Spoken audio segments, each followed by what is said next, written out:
Olá, seja bem-vindo ao meu canal, aqui quem fala é o Eduardo, e hoje na minha leitura da Bíblia Bilíngue, darei continuidade aqui à leitura das introduções aos livros. Na minha última leitura desta Bíblia, li as introduções dos livros de 1º e 2º Reis, e hoje introduções de 1º a Crônicas e 2º Crônicas. Os livros de 1º e 2º Crônicas contam novamente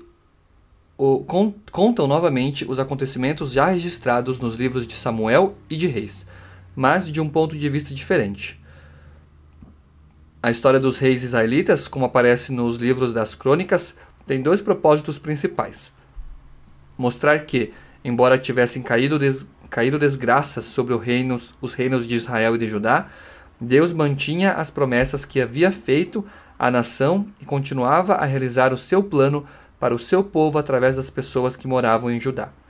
Como base para essa afirmação, o escritor conta as conquistas de Davi e Salomão, as reformas de Josafá, Ezequias e Josias, e fala do povo que continuou fiel a Deus.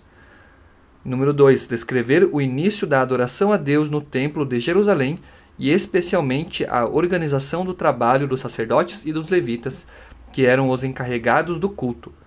Davi é apresentado como aquele que planejou o templo e o culto, embora tivesse sido Salomão quem veio a construir o templo. E aqui um esquema do conteúdo.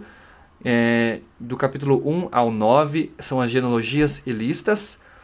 Capítulo 10 é a morte de Saul.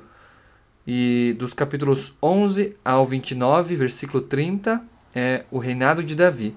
E o reinado de Davi tem uma nova divisão, que são os problemas e conquistas, do capítulo 11 ao 22, os preparativos para a construção do templo, do capítulo 22 até o final, capítulo 29.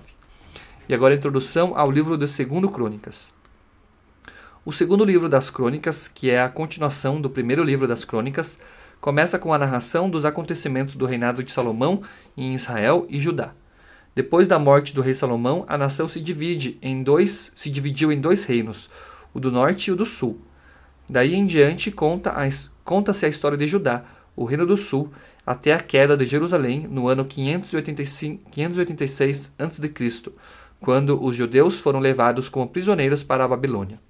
O livro termina falando do decreto de Ciro, rei da Pérsia, que deixou que os judeus voltassem para Jerusalém e reconstruíssem o templo. E aqui também o esquema do conteúdo, o reinado de Salomão, que é dividido nos primeiros anos, do capítulo 1, versículo 1 ao 17, a construção do templo, capítulo 2 ao 7, versículo 10, e os últimos anos, capítulo 7, versículo 11, até o capítulo 9, versículo 31. A revolta das tribos do norte, capítulo 10, versículos 1 a 19, os reis de Judá, capítulo 11 até o 36, 12, e a tomada de Jerusalém, do capítulo 36, versículo 13 ao 23. Leitura então das introduções aos livros de 1º e 2º Crônicas, hoje lendo a Bíblia de Estudo, a Bíblia Bilíngue. Agradeço por você estar me acompanhando, fique com Deus e até o meu próximo vídeo.